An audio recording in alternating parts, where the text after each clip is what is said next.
السلام عليكم الاخوان والاخوات، كي دايرين؟ لاباس عليكم؟ بخير؟ نتمنى تكونوا كاملين لاباس، كاملين بخير.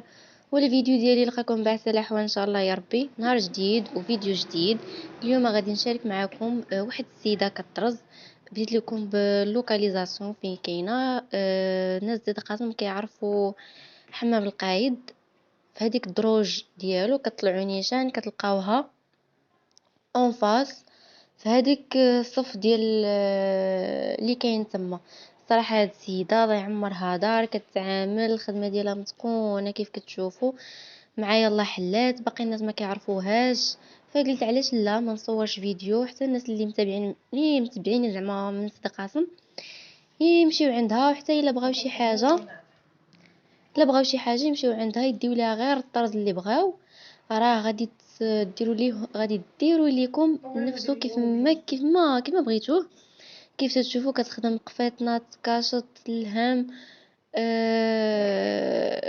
ليزارات ديال الدراري الصغار، ليزارات ديال الفاسي ديال الرباطي، المهم اي حاجه جاتكم في بالكم ولا اي حاجه بغيتوها راه غادي طرزها لكم. حتى المخدات بحال هكا ولا لي ناب كيف تشوفوا راه عندها تبارك الله خدمه زوينه ومتقونه. كيف تشوفوا كتخدم بالكمبيوتر.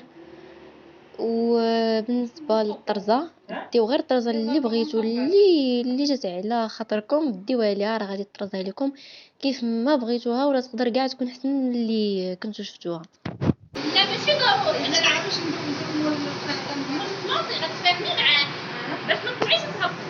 هذا اللي بدايه انت غتفاهمي معاه وانا غنصحو نديها باش ما تمشيش وتمشي. والوان انا نعطيك هادو حيت انا شكيت فيهم غيكونوا مع هما